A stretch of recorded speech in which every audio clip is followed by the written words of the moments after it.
Umpa TV Burundi, ukuri kw'ivyanditswe mu bijanye n'ijambo ry'Imana.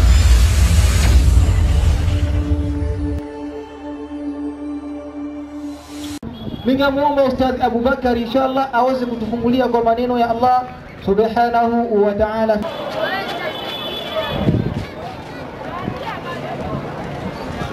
أعوذ بالله من الشيطان الرجيم.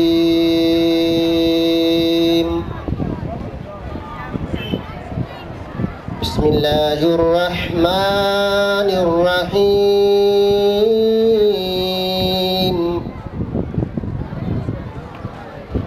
لم يكن الذين كفروا من أهل الكتاب والمشركين منفكين حتى تأتيهم البينة. رسول من الله يتلو صحفا مطهرة فيها كتب قيمة. وما تفرق الذين أوتوا الكتاب إلا من بعد ما جاءتهم البينة. Ni ipi ibada ya manabii kati ya ibada ya Waislamu na Wakristo? Kati ya ibada ya Waislamu na Wakristo ni ipi ibada ambayo manabii walikuwa wakiitumia? Inshallah kwa dakika 20 ningeweza kupata faida kutoka kwa mgeni wetu Sheikh Said Juma Kinyogori. Inshallah muda wa dakika 20 kwa kuzitoa faida. Faliyatafadhal mashkura ya Sheikh. Hizo saa zikae tayari, tukianza tuende pamoja, manake sije tukadhulumiana dakika. Assalamu alaikum wa rahmatullahi wa barakatuh. Wa alaikum assalam wa rahmatullahi wa barakatuh. Alhamdulillahi rabbil alamin. Wassalatu wassalamu ala rasuli Muhammad sallallahu alayhi wasallam. Amma ba'd. Nimepewa dakika 20 niseme kunako ibada za Kiislamu na za Kikristo manabii waliabudu kwa ibada gani.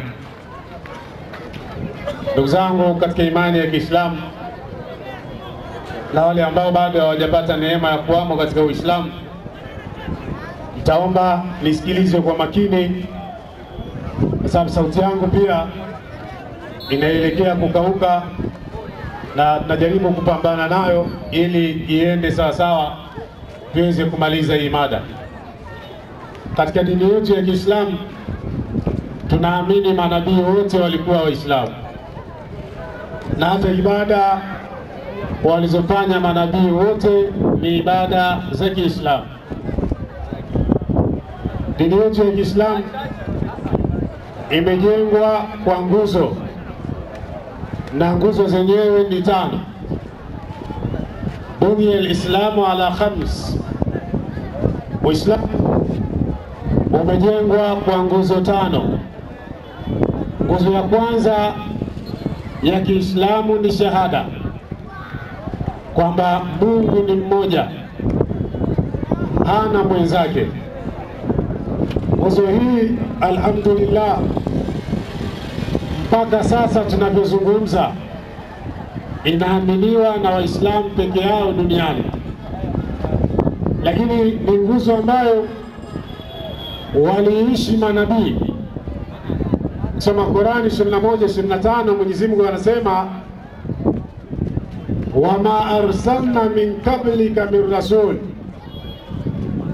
illa nuhi, hakutumwa yoyote kabla ya Muhammad mtume mwingine isipokuwa alifunuliwa anna ilahukum ilahu wahid, kwamba Mola wenu ni Mwenyezi Mungu mmoja, yani Mwenyezi Mungu mpweke, hana mwenzake.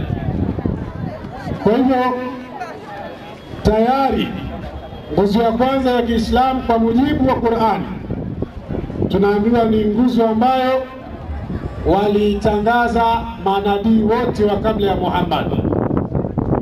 Sasa mimi nitakachokifanya baada ya Qur'ani 6:4. Sikilizeni Israeli. Anasema Nabii Musa, sikilizeni Israeli. Bwana Mungu wetu ndiye mmoja. Ni Bwana mmoja. Inaendelea ikisema, yani Mungu ni Mungu mmoja. Manabii wanaamini hivyo. Hiyo ni Torati. Hao ndio manabii. Sasa imani hii ya kuamini Mungu mmoja, leo tutakuja kuangalia. Kuna watu wengine wanaamini kama tunavyoamini Waislamu. Naenda katika Zaburi, kitabu cha pili baada ya Torati, 83:18. Zaburi 83:18. 83:18. Naam. Nasemaje? Kwa wale wanaosoma na kuandika. 18 inasema, naam, wajue ya kuwa wewe uitwaye jina la Yehova. Naam. Ndiwe peke yako uliye juu ya nchi yote. Anasema Daudi, wajue ya kuwa wewe uitwaye jina lake Yehova, ndiwe peke yake uliye juu ya nchi yote. Yehova ni Kiebrania, ndo Arabu wanaita Allah, Waingereza wanasema God. Sisi hapa Burundi tunaita Imana, Uhoraho. Sasa Yehova ndiye peke yake aliye juu ya nchi yote.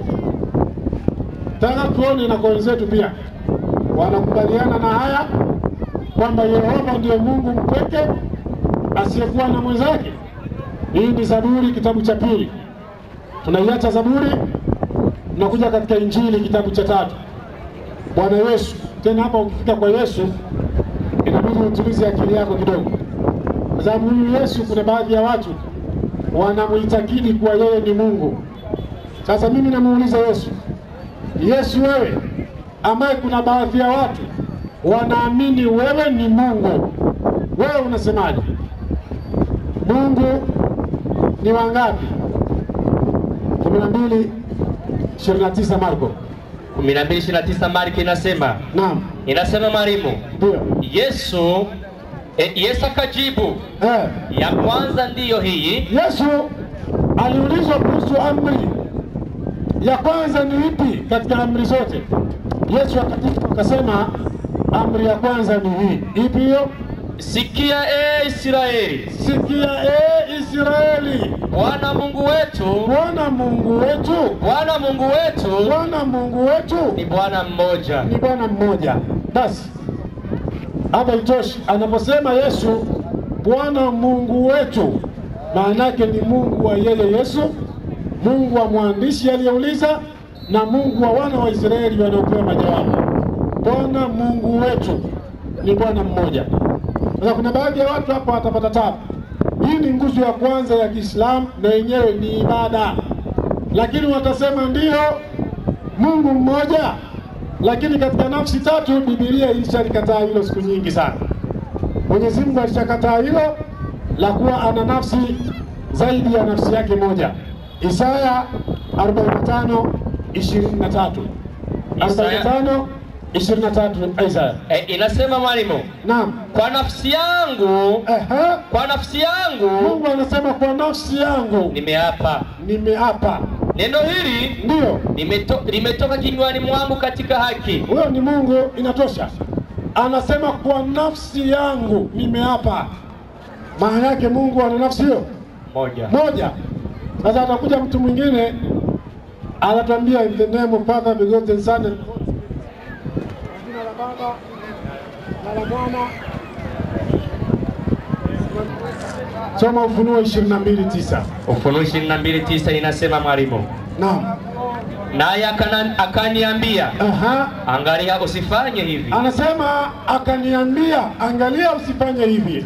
Mimi ni mjoli wako na wa ndugu zako manabii. Na wale washikao maneno ya kitabu hiki. Msujudie Mungu.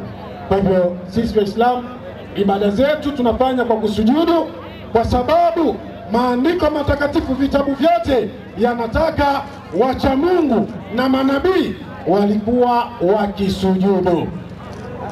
Hebu tumalizie kwenye eneo la kusujudu kwa Nabii Daudi. Yeye atatuambia swala la kusujudu na atupe ziada, atufungulie katika fundisho lingine. 5:7 Zaburi. 5:7 Zaburi. Naam. Inasema 5:7 Zaburi. Inasemaje? Inasema mwalimu. Naam. Bali mimi. Ndio. Bali mimi kwa wingi wa fadhila zako. Daudi anasema bali yeye kwa wingi wa fadhili za Mungu. Nitaingia nyumbani mwako. Ataingia katika nyumba ya Mungu na kusujudu kwa kichwa. Atasujudu kwa kichwa. Kwa kichwa nikielekea hekalu lako takatifu. Anasema atasujudu kwa kichwa akilielekea hekalu la Mungu takatifu. Hapa kuna mambo mawili. La kwanza kusujudu, kumbe sio kusujudu tu. Hata kusujudu kwenyewe kuwe kuna sehemu maalum ya kuelekea. Misikiti yote duniani inaelekea sehemu moja. Wapi? Wapi? Maka. Makanisa yana mwelekeo. Kila kanisa limeelekea linapoelekea. Lakini Mungu kwenye Biblia anasemaje? Watu wakisali waelekee hovyo hovyo au nyumba za ibada zinatakiwa ziwe na mwelekeo maalum? 12:5 Kumbukumbu la Taurati. 12:5 Kumbukumbu la Taurati. Naam. Inasema Kumbukumbu la Taurati 12:5. Ndio. Kwa wale wanaosoma na kuandika. 12:5 nimepafika. Ndio. Inasema hivi. Inasemaje? Lakini mahali atakapochagua Bwana Mungu wenu. Lakini mahali atakapochagua Bwana Mungu wenu. Katika kabila zenu zote. Katika kabila zenu zote. Apaweke jina lake. Yani sehemu ambapo Mungu akiweka jina lake. Maana ni makao yake. Yani Mungu huwa anachagua sehemu, anaweka jina lake, anapofanya hapo kuwa makao yake. Elekezeni nyuso zenu hapo. Elekezeni nyuso zenu hapo. Nawe uende huko. Unaona, kuna sehemu ambayo Mungu akiichagua unatakiwa ukisali unaelekea huko, na baadaye unakwenda huko. Kabla ya kuja Mtume Muhammad, sehemu iliyochaguliwa ilikuwa hekalu la Mfalme Suleiman pale Baitul Maqdis, Yerusalemu. Alipokuja Mtume Muhammad, naye akawa anaelekea pale Yerusalemu, akaelekea mpaka Mungu alipompa kibla nyingine, akamwambia tunakurudishia kibla ya zamani, kibla ya mwanzo ya baba yako Ibrahim, elekea katika ardhi ya Maka. Mtume akaanza kuelekea Maka na misikiti yote inaelekea Maka, na sisi tunakwenda huko. Anasema elekezeni nyuso zenu huko, nanyi mwende huko. Maana yake mnakwenda kufanya ibada ya kumwabudia Mwenyezi Mungu. Kwa hivyo ibada ya manabii wajiabudu hivi tunavyoona, lakini kuna watu watakuja hapa watasema na wao wana ibada. Juzi kuna watu mliwaona hapa wamesoma, jana mliwaona wameongoza dua, na leo mmewaona walipokuwa wanafanya dua walikuwa wanafumba macho, tena wanafumba macho huku wanaomba. Mithali 16:30. Mithali 16:30 inasema. Inasemaje? Inasema mwalimu. Ndio. Inasemaje? Afumbaye macho. Biblia inasema afumbaye macho. Mtu yoyote yule anayeomba huku anafumba macho. Kusudi lake ndio ni kuwaza yaliyopotoka. Kusudi lake ni kuwaza mambo yaliyopotoka. Hapa kuna watu wamesimama wanafumba macho na kuomba, walikuwa wanawaza mambo yaliyopotoka, na ndio maana dua zenyewe hazina nafasi kwa Mungu, kwa sababu hakuna kuabudu. Sasa mtu akija hapa kwenye hili jukwaa atuoneshe, sisi tumetoa maandiko yanaonesha ibada ya manabii. Katika manabii wote walikuwa wanasujudu. Hiyo ndio pointi kubwa ambayo nimeisimamia. Lakini kusujudu kwao walikuwa wana mwelekeo maalum, na Biblia inasema anayeshika maneno ya kitabu hicho amsujudie Mungu. Na tumeona mpaka namna ya kusujudu kwenyewe. Wanasujudu vipi? Tumeona hapa. Sasa mtu akija katika utetezi atuonyeshe ibada hii waliokuwa wanafanya manabii na kusujudu, wao wanaitekeleza au hawaitekelezi. Hapo ndio tutajua ibada gani kati ya ibada ya Kiislamu na ibada za kwao ambazo manabii walikuwa wakizishiriki. Wabillahi tawfik, wassalamu alaikum wa rahmatullahi wa barakatuh. Wa alaikum salam wa rahmatullahi wa barakatuh. Mirta mirongo ibiri. Haleluya wa Kristo. Bana lishimwe. Amaro ibana abane namwe b'Abayisilamu. Kuri no munsi uri hejuru ndatewe iteka n'uwiteka. Kubona ni gahe kuvuga ijambo ry'Imana. Umusomyi wa mbere avuye ngaha Monsieur Kinyogori ubwa mbere yatanguye nabi. Yatanguye kuvuga amada y'Imana imwe kandi cyo amada twarimo ivy'Imana. Ivy'Imana tuzobibone byo. Ndio Kinyogori. Kinyogori unanisikia? Utaona kesho mada. Mungu mmoja. Sasa akasimamia kusujudu.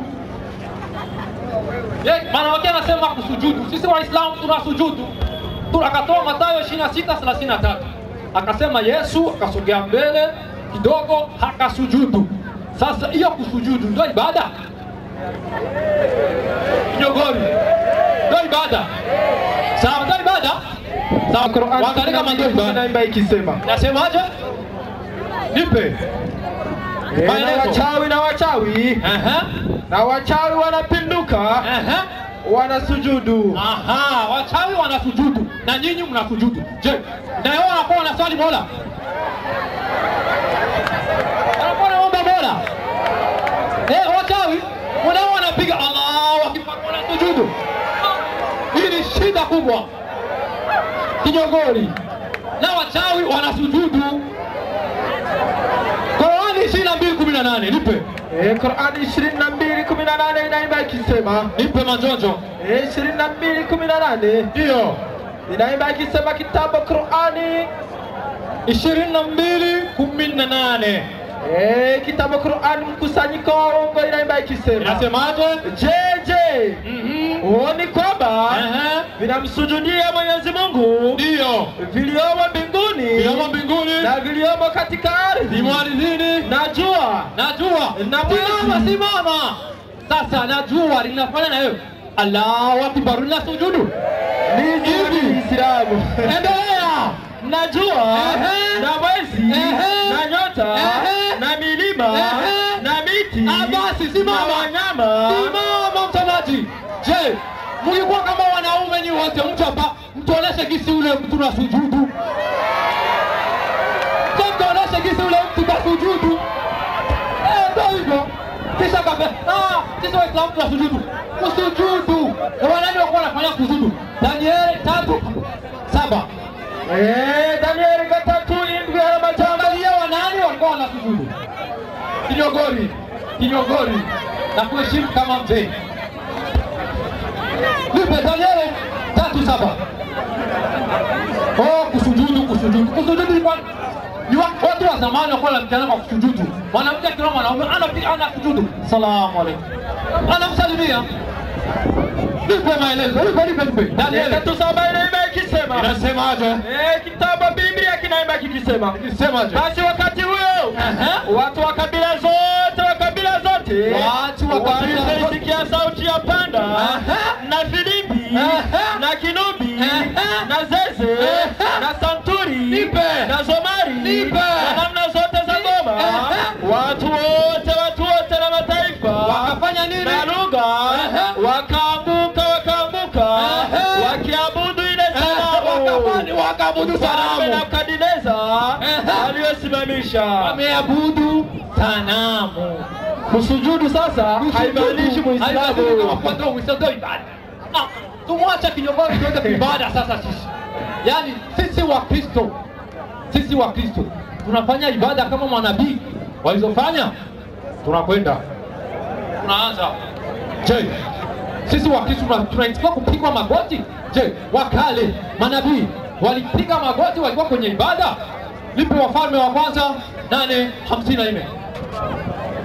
Wafalme wa kwanza 8:54. Tuangalie kama sisi wa Kristo tukipiga magoti kama wanabii wakale walipiga magoti na yao. Sio tukalie tu kwa kusujudu. Sasa msikitini mnakuwa mnapindisha kichwa. Salamu alaykum. Kugoshe mwate na mbele. Sasa mbona wewe kutuonesha hapa? Napiga na alipindisha kichwa. Assalamu alaykum. Akana vile assalamu alaykum. Akapilisha mkono. Nani amemfanza? Tuoneshe nabii gani amefanza haya mambo. Hapana tu kusujudu. Ndio tuonyesha hii mnakopesha shingo huku, mnatia shingo huku, mnatia shingo huku, hapo mnafaa mnaomba. Ungekuja hapa kutuonesha pana malalamiko kinyogori na kuheshimu, kwani mhubiri mkubwa kabisa. Lakini hapa umefezeresha watu. Nipe Nyakati wa kwanza 6:31. Wafalme wa kwanza 8:7. Nyakati wa kwanza. Naimba ikisema 6:31. Msomaji, unanielewa? Nyakati wa kwanza. naimba ikisema Inasema Nyakati wa kwanza ngapi? 6:31.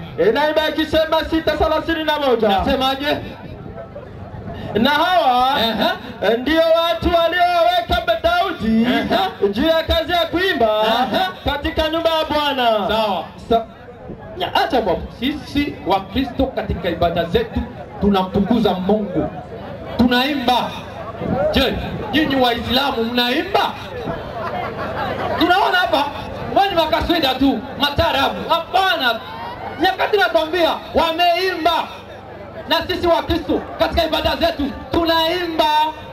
Na mambo ya kuja kutonesha hapa, kama mnaimbaga, jua kwa watonesha Sulemani amechagua watu wa kuimba.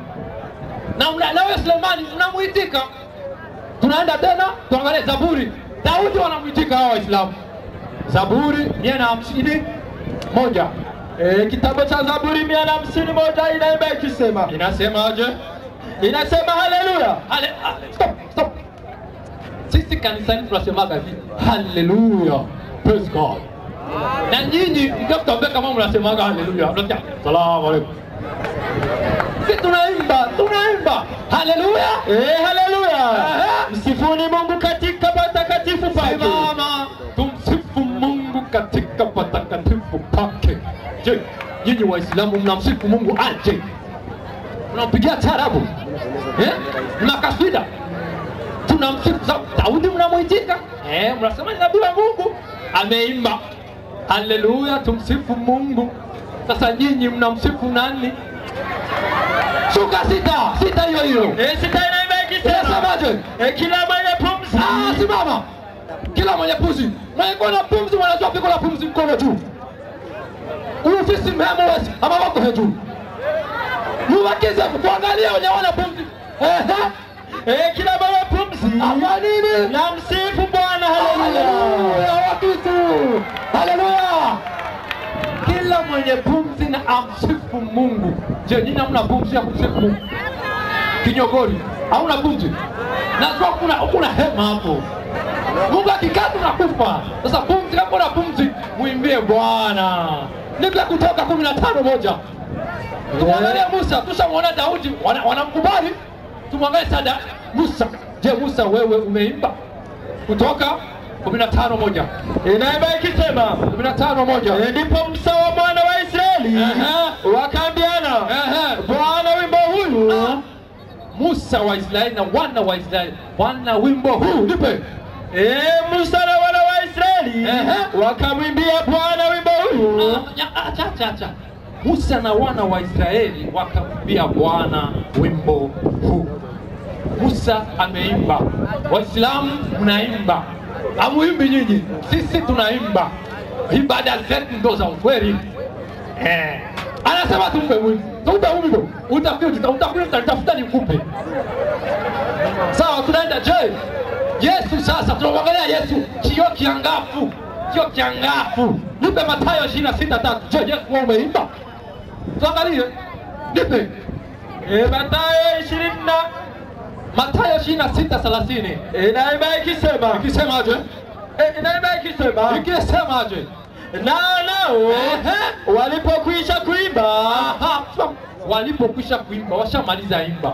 Yesu mnasema ni Isa, mnamkubali, ameimba. Nyinyi hamuimbi. Sasa mnafuata manabii wapi? Hizo ibada zenu za mnaangalia. Ndio kweli. Hamza, najua shafi kubwa. Assalamu alaikum. Assalamu alaikum. Utuonyeshe nabii gani amefanya hivyo? Tuachane hayo sasa. Tunaenda sasa. Sisi Wakristo kwenye ibada lazima tupige magoti. Je, kuna manabii waliopiga magoti wakifanya ibada? Nipe Wafalme wa kwanza 8:54. Wafalme wa kwanza 8:54. Tusikie jinsi nasema. Watu unakuja hapa unamaliza dakika hapo 20. Oh Mungu sisi Waislamu tunaitika Mungu mmoja. Na sisi tunaitika Mungu mmoja.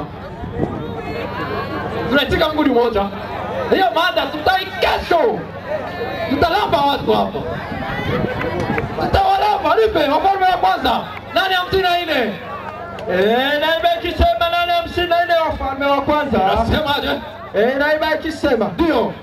Hata ikawa Suleimani. Subiri. Waislamu wanamuitika Nabii Suleimani. Nipe, amefanya nini? Alipokwisha kumwomba Bwana na dua hiyo yote, akasimama na kuondoka hapo mbele ya madhabahu ya Bwana, hapo alipokuwa amepiga magoti, anipiga magoti, hakusujudu. Makio amesujudu na sujudu. Na walozi wako wanasujudu. Suleimani amepiga magoti. Ninyi Waislamu mnapiga magoti? Kwa ibada zenu mnapiga magoti? Haya, nipe. Tuangalie wengine. Wanamuitika mwingine Daniel. Nipe Daniel 6:10. Kitabu cha Daniel 6:10. Daniel 6:10 inasemaje? Daniel 6:10. Daniel 6:10. Msomaji. Na baba.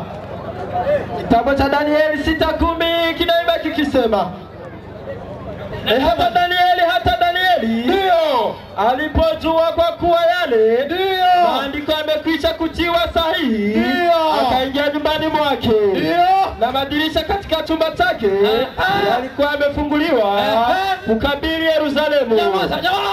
Madirisha yake yalikuwa yanakabili Yerusalemu, si Maka, Yerusalemu. Mwenyewe hapo mnaenda kusema Mungu mpate vizuri, mnaanza mnapinda connection, mtafuta connection. Mkikuwa mwavyo, Waislamu amsali. Tudanganyane. Nipe. Akapiga magoti. Ndio. Akapiga magoti mara 3 kila siku. Akasali. Kila siku Daniel alikuwa anapiga magoti, anasali.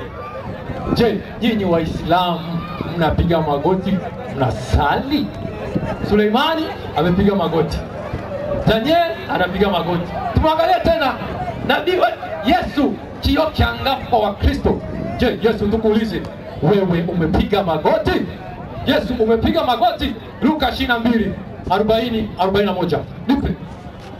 Luka 22. Luka 22:40-41. Mirongo ine.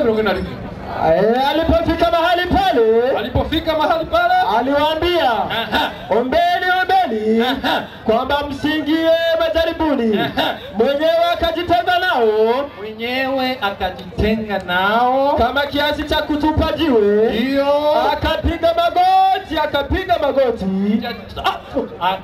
magoti. Yesu unamsema kama ni Isa. Akapiga magoti, akaomba. Na sisi Wakristo kwenye ibada zetu tunapiga magoti. Nyinyi Waislamu mnapiga magoti? Tumeshaona manabii wa kale walipiga magoti, wako wanaomba. Nani? Yesu alipiga magoti. Daniel alipiga magoti. Sasa mzee, upo hapo. Hapo tufuatilia mzee. Sawa, tunaenda kwenye ibada sasa. Kwenye ibada watu wa zamani, manabii wa zamani walikuwa wanatengana. Jinsi Waislamu wanatengana msikitini, wanaume kwa wanaenda kwao, wanawake kwao. Je, Wakristo sisi tunatengana tukua kwenye ibada? Je, tuangalie. Nipe Nehemia 8:2. Tuangalie sasa kwenye ibada kama wa zamani manabii walikuwa wanatengana. Tuangalie na hivi kama wanatengana. Wakristo wanatengana kwa kwenye ibada. Je, Waislamu wanatengana wakiwa kwenye ibada? Je, manabii wa zamani walikuwa wanatengana wakiwa kwenye ibada? Nipe Nehemia 8:2. Somaji. Nehemia 8:2. Soma mkirudi basi, soma mkirudi. Nehemia 8:2. Tuangalie kama wako wanatengana jinsi Waislamu hapo wanatenganaga, wanawake wanaenda huku, wanaume huku. Au wanaambia wanawake, mtakuwa mnakuja tu siku ya Ijumaa kuswali. Zingine siku mnaruhusiwa kwa mnasalia nyumbani. Zingine siku Ijumaa tu njoo msikitini. Inasemaje? nuko ego ezira muherezi ego azana igitabo cy'ibyagezwe azana igitabo cy'ibyagezwe ishengero ry'abagabo n'abagore agishira imbere y'urusengero y'abagabo n'abagore. Ni bavuga ngo abagore barinja, abagabo barino. Sasa mbona mnakuwa na huzuni mpaka kwenye ibada? Mwiko kwenye ibada mtu kama mnajiwaza vipi? Mwanaume nikiakia pembeni yangu. La. Nitapata dhambi hapa. Kwenye ibada usikwenda na mambo kama haya. Mnaangalia tu mwanamke akikaa pembeni yangu. Nehemia Ezra analeta kitabu. Anakifikisha mbele. Wanaume na wanawake wako fasi moja, hawakutengana. Je, Wakristo wanatengana? Sisi hatutengani. Hatutengani. Niendelee. Utapiwa endelee na wewe. Sasa utakuja pole dakika zenu 10. Tunaenda sasa. Tunakuja saa nyingine ibada ya kutenda dhambi. Mtenda dhambi wa leo na mtenda dhambi wa zamani walikuwa wakitaka kusamehewa dhambi, walikuwa wanafanza aje? Ndio tujiulize, Waislamu wakitenda dhambi hivi wanasamehewa aje? Mkristo akitenda dhambi hivi anasamehewa aje? Je, wakale manabii walikuwa wanasamehewa dhambi aje? Nipe Walawi 16:3. Walawi 16:3, kitabu cha Walawi nasemaje? Kinaimba kikisema nasema 10 na ngapi? Walawi 16:3. 16:3 inaimba ikisema nasema Haruni ataingia katika patakatifu na vitu hivi. Ng'ombe changa mmemchanga kwa sababu sadaka ya dhambi na kondoo. Simama. Haruni ataingia patakatifu na sadaka ya dhambi. Unasikia? Nishuke. Utakuja dakika zako 10 ziko. Utakwenda umalizie. Rudia tena. Walawi 16:3. Haruni ndio ataingia katika patakatifu na vitu hivi. Ng'ombe mmemchanga kwa sadaka ya dhambi na kondoo kwa sadaka ya kuteketezwa. Basi tushaona hapo mtenda dhambi wa zamani kusema samehewe dhambi, wakuwa wanachinjwa mnyama, damu zinamwaika, ndio dhambi zake zinasamehewa. Sasa hiyo kwa inahakisha nani? Je, damu ina muhimu gani katika kusamehewa dhambi? Nipe Waebrania 9:22. Waebrania 9:22. Kitabu cha Waebrania inasemaje? Kinaimba kikisema nasemaje? Abaheburayo niko napatafuta hapo. Ndio. Waebrania 9:22. Inaimba ikisema nasemaje? Tuangalie mtenda dhambi. Maana umuhimu wa damu ni wa wapi? Nipe.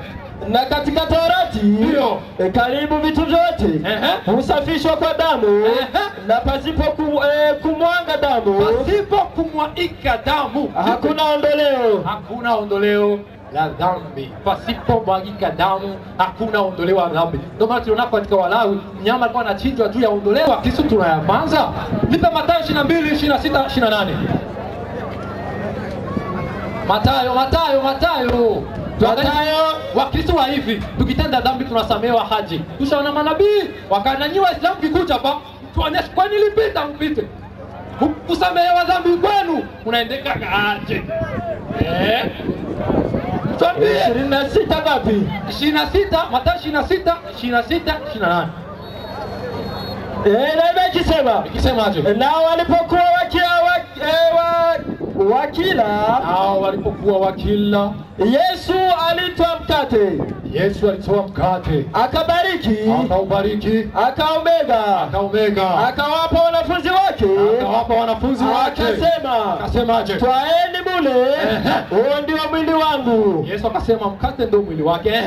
Akakitoa kikombe akashukuru akawapa akisema, nyweni nyote katika hiki, kwa maana hii ndiyo damu yangu ya agano. Nyamaza, simama. Hii ndiyo damu yangu ya agano. Nipendelea mwagikayo kwa ajili ya wengi. Na kwa ajili ya wanani? Ya Waislamu au ya Wakristo? Ya wengi. Wakristo wamo ndani, Waislamu wamo ndani. Damu ya Yesu inamwagika. Nipe. Mwagikayo kwa ajili ya wengi. Kwa ondoleo la dhambi. Ondoleo la dhambi. Mkija hapa sisi nyinyi Waislamu tuonyeshe nyinyi nyinyi mnasamehewa dhambi aje. Wewe baki kwenye mada. Mada ya leo inasema ni ipi ibada ya manabii? Nimependa kukumbusha inshallah dakika 15 ningemkaribisha Ustadh Hamza Mahane kwa dakika 15 inshallah. Naam, assalamu alaykum wa rahmatullahi wa barakatuh. Wa alaykum salaam wa rahmatullahi wa barakatuh. Waislamu takbir, Allahu akbar. Wa Kristo haleluya. Amen. Naomba dakika zangu 15 nizitumie kama nafasi ya kuweza kufundisha, nisizitumie kama nafasi ya kutaka tu kuburudisha watu, kwa sababu hapa walio wengi walikuja kwa ajili ya faida. Mwalimu aliyotoka hapa aliaminika na Wakristo, anasema wao ibada yao kubwa huwa wanapiga magoti. Hiyo ndio ibada kubwa mlionayo, lakini sisi Waislamu hiyo sio shida. Asili ya kupiga magoti ni kukosea, ni adhabu. Mtoto akikosea shuleni, akija lazima mwalimu amwambie piga magoti. Hii ni adhabu. Takbir. Hilo ni la kwanza. Asili ya mpiga magoti, huyu kakosea.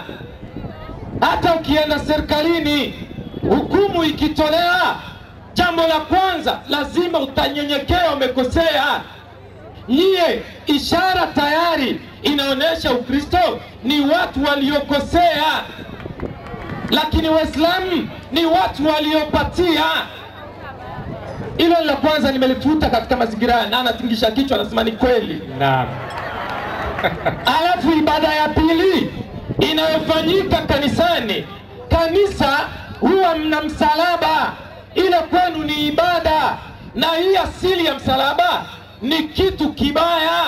Ndio maana ikipita ambulansi tutajua kilichokuwa ndani ni nini, ima ni maiti au ni mtu hali yake ni nzito. Ndio maana tukienda kaburini tukiona msalaba, bimaana ndani kuna nini? Kuna maiti, kuna kitu kisichokuwa na thamani mle ndani. Ndio maana tukiona kanisani kuna msalaba, basi ndani yake kuna watu ambao si sahihi mle ndani. Unasikia mada hiyo? Hapa nishamaliza. Akauliza habari ya kusujudu. Mimi nataka niseme kitu kimoja. Ufunuo Yohana 22 aya ya 9. 22:9 Yohana inasema, kwa wale wanaosoma na kuandika, nataka kuona Wakristo kweli kama ni sahihi na wanaiamini Biblia watalikataa andiko hilo. 22:9 Ufunuo Yohana. Inasema mwalimu, na yakaniambia, naam, angalia, naam, usifanye hivi. Mimi ni mjoli wako, naam, na wa ndugu zako manabii, na wale waeshikayo maneno ya kitabu hiki. Tulia. Andiko la Biblia linasema wale washikao maneno ya kitabu hiki. Kitabu gani? Biblia. Tunawaona Wakristo wanaishika Biblia, wanaenda nayo. Msujudie Mungu. Mwe mnamsujudia Mungu? Mnamsujudia Mungu? Eti sawa, namsujudia Mungu? Hapana. Sheikh anasema tunamsujudia. Mwalimu aliyokuja hapa anasema tunampigia magoti. Ndio maana Ukristo ni futii. Takbir. Kwenye mada hii inaonekana kwamba mlikuwa mna maandalizi ya kutosha. Mkristo wa kwanza anasema vyake, Gervene anasema vya kwake. Akasema si tunaimba. Akasema si tunaimba. Afu jamaa kajiamini kweli kweli. Haya, utafikiri kunaongelea kitu kizuri sana. Asili ya kuimba, asili ya kuimba. Hata Mungu kakataa, na anasema yoyote mwenye kuimba anaenda motoni. Waislamu, nitoi sitoi? Nitoi sitoi? Amosi 5:23. 5:23 Amos inasema mwalimu, inasema hivi 5:23 nimepafika. Niondeleeni. Unasikia asili ya kuimba kanisani huwa wanaimba Bwana Yesu sema nami sema nami. Alafu mle kanisani lazima waweke vumisi. Ikifikia Bwana Yesu ule vumisi unakuja na jipe fupi. Amina amina. Soma hiyo. Niondoleeni kelele za nyimbo zenu. Mungu anasema niondeleeni kelele za nyimbo zenu, kwa maana sitaki kuzisikia sauti za vinanda vyenu. Hataki kusikia sauti hizo za vinanda, vitari, vyote Mungu anakataa. Waislamu takbir. Allahu Akbar. Unasikia mafundisho hayo? Eta naibu. Mimi naenda kwenye ibada zenu, alafu nikulete katika ibada sahihi za kweli na za Mungu aliyofundisha. Wao ibada nyingine ameikwepa. Mimi lazima nitoe siri. Lazima nibomoe kanisa. Bomoa bwana. Nilibomoa niliache. Bomoa. Kanisani wana ibada kubwa. Watu wanakusanyika, wanapewa karistia. Ile ni ibada. Hivi unajua tafsiri ya karistia? Waislamu tulionyesha hilo. Nisomee kitabu cha Ezekieli sura yake ya 4 aya yake ya 12. Ezekieli 12 inasema mwalimu. Inasema hivi, nawe utakira kama mkate wa shairi. Yule ayokaristia asilimia kanisani wanasema ni mkate. Tuisikilize. Inaendelea kusema nawe utakioka mbele ya macho. Ile karistia utaileta mbele ya macho yao juu ya mashonde. Unaona, ukishaileta mbele ya watu, mbele ya macho yao, ndio maana Wakatolika wote wakiingia kanisani, wenye kuiamini Biblia wote lazima padiri aseme kwa jina la Baba na la Mwana na la Roho Mtakatifu. Juu ya mashonde yatokayo katika mwanadamu. Ukishaiweka mbele yao, asilimia kuna mashonde utaweka juu ya karistia. Twende kwenye tafsiri tusikie mashonde ni nini? Mashonde mavi makavu. Tunaongea na watu wazima. Amatiyumye. Tunaongea na watu wazima hapa. Amina. Mbona ibada mji mseme? Ndooni mwatangazi wa Kristo. Waambieni sisi ibada yetu tunakula mavi makavu. Amatiyumye. Ili tuwaweke sawa sawa na mbuzi na kondoo na nguruwe. Jamangu anajishika na ana hata ndevu. Muazime basi. Wewe si umeniita hapa. Wewe ndo alisema Hamza. Ndio nimekuja sasa. Lakini tuingie katika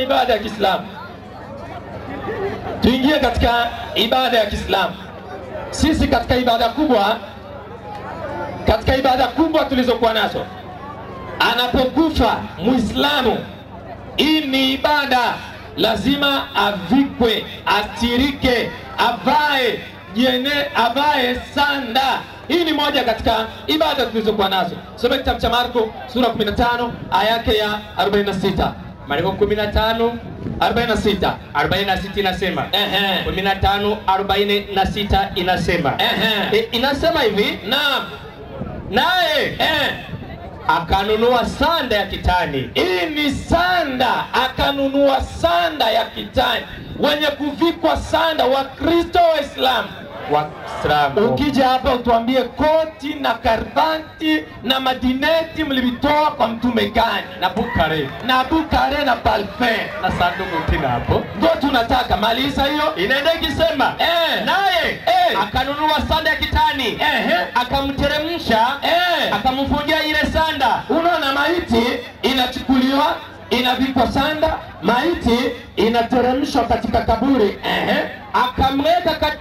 Akamweka katika kaburi iliyochongwa mwambani. Kumbe katika kaburi lazima pawe mwambani, yani mwana ndani. Hawa wanayafanya? Hapana. Hawa wana mwana ndani hawa wanatupa tu. Maliza, akavingirisha jiwe mbele. Ukishamaliza kuzika, lazima unaweka jiwe mbele kama ishara kwamba babangu mdogo tumemwacha hapa. Yanafanyika kanisani, msikitini.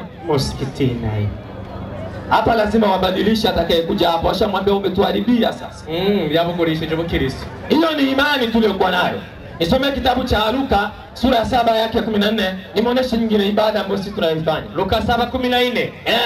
Inasema mwalimu. 14 inasema, naam, nurubanga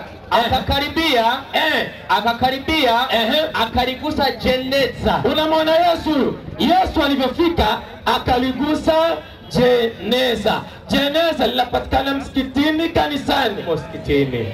Hasi ni maandiko ya Biblia Kweli. Haya ni maandiko ya Biblia. Alafu kwa dakika 5 zinazobakia naomba tulifanye jambo. Naomba Waislamu wanne toa watano. Tumemalizia hapa kitabu cha Nehemia sura ya 8 aya ya 4, ndio nimemalizia hapa. Nisaidie Waislamu haraka haraka, wanne wala watano. Na wao wamevaa makanzu kabisa. Waislamu wanne wala watano. Haraka haraka dakika hizi 4 niwe nimezitendea haki. Naomba haraka haraka Abaisilamu bane banyaruke. Waislamu wanne.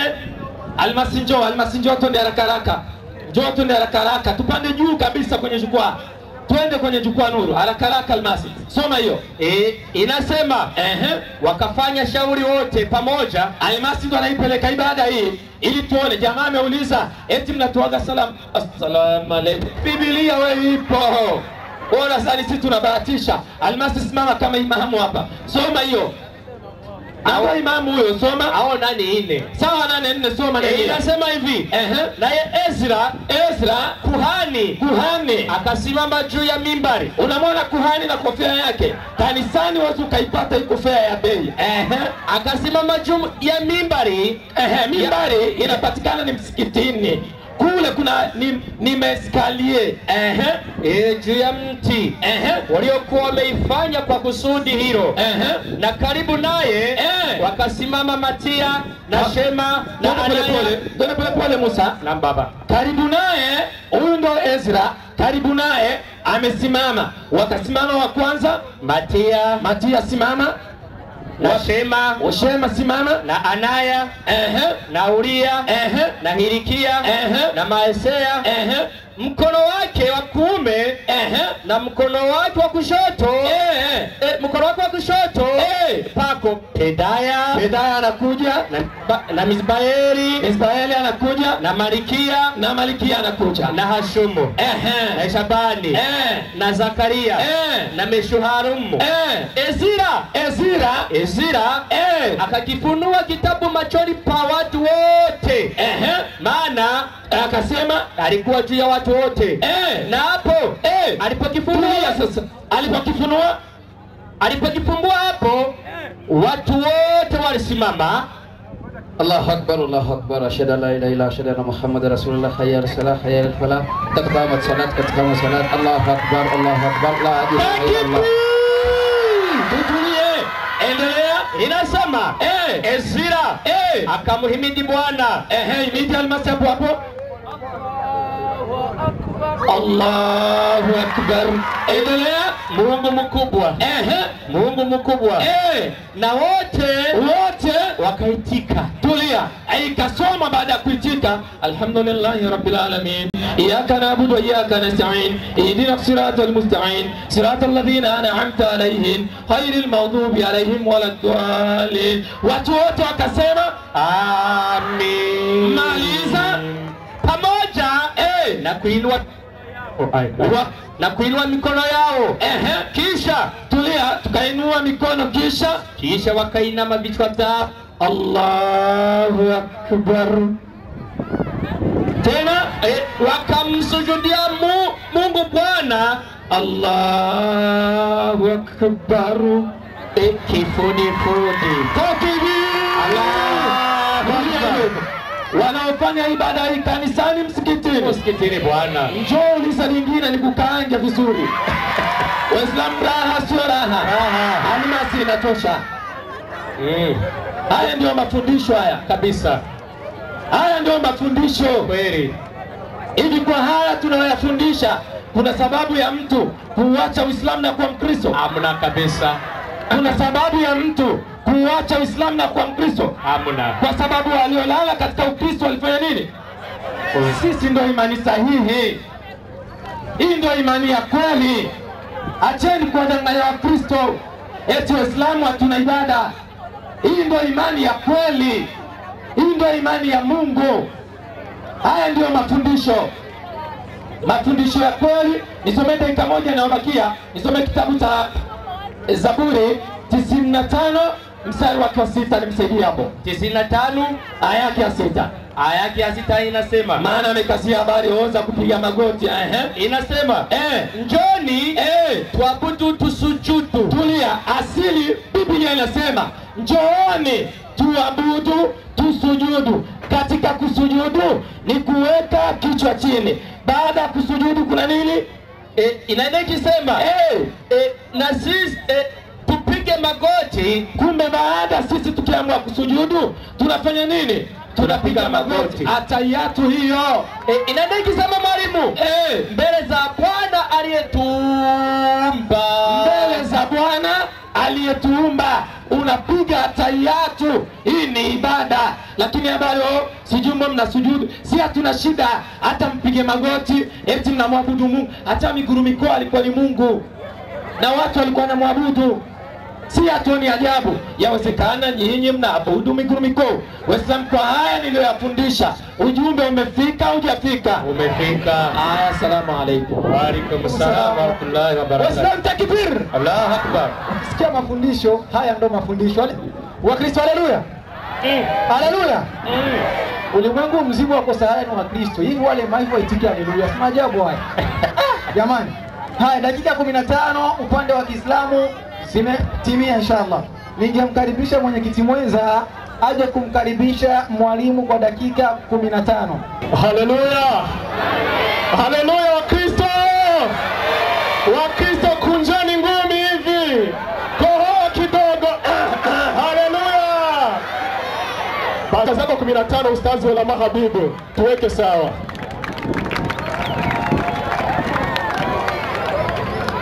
Izina ry'Uhoraho Imana rihabwe icyubahiro. Ngerageje kurara umwanya mfite ngaha na hawe minota 15. Sasa nashangaa sana na Hamza akaja kwanza, ambapo alipomalizia kitabu cha Nehemia 8 aya yake ya 4, lakini akasahabu kwanza aya yake ya kwanza. Nehemia 8 kane niyo Hamza ahereje ngo nukwezira ngo hagaze imbere ngo Abasilamu ari nyuma ngo ariko arigisha ngo yigisha Abasilamu mbere shehe Almasi atakubitako ni dua mukamuri Kigongo. Ivyo byabereye he? Eregito basomye n'ucubiro vandika mw'ibindi bintu. Umviriza inyandiko zigukosore siyo fuyo. Erego uri kuratera induru acanganya abantu bagatuma n'inyandiko batayumva. Subira mwere ku murongo wa mbere, hera ku mutwe w'amajambo, abantu bamaze wumva ibyari byo daboro. Uri kurazara induru gusa fujo shehe. Kwenda pole pole watu waelimike jamani. Ona gebegebe. Nehemia 8 aravuga ngo sikiliza, hera ku mutwe w'amajambo, abantu basomerwa ibyagezwe bya Mose. Abantu basomerwa iki? Ibyagezwe bya Mose. Numva abantu bariko barasara mu musigiti, bari baje gusomerwa ibyagezwe bya Mose. Ni bari mu bintu byo gusari, bariko barasomerwa ibyagezwe bya Mose. Hera ku murongo wa mbere, maze abantu bose umiriza, maze abantu bose iyo bava bakagera bagiye hehe? Ku kibuga k'imbere y'irembo ry'amazi. Jewe narinzi ngo bari mu musigiti, bari ku kibuga kiri ruhande y'iki? Imbere y'irembo ry'amazi ry'umusigiti. Ry'umusigiti imbere y'irembo ry'iki? Ry'amazi. Ubundi ngwane y'abantu none bari mu musigiti ngo imamu aravuga ngo imamu ngo bari ku meskariye. Twereka meskariye ari ngaho imbere y'umusigiti. Bandanya harabana navuga ngo basaba Ezira. Umiriza abo bantu bwa mbere basaba Ezira. Basaba Ezira. Unyabwenge byanditswe. Ezira unyabwenge azana igitabo cy'ibyagezwe bya Mose. Icyo gitabo yazanye cyari Korowani, cyari cy'ibyagezwe bya Mose. Muri ngari y'abantu yazanye Korowani. None mbega ni ndababwira mukoresha Korowani muri yo sara yanyu nda. Kwezi razanye ibyagezwe bya Mose, mbega ndababwira muzane Korowani. Korowani mwayikuye hehe? Kwezi rasomye ibyagezwe bya Mose. Ngo nukwezi ruberezi yazana ico gitabo. Yazana ico gitabo agishira imbere y'ishengero ry'abagabo n'abagore. Umiriza ubwa mbere yagisize imbere y'ishengero abagabo n'abagore bavanze, mbega mutabo batandukanyiriza iki?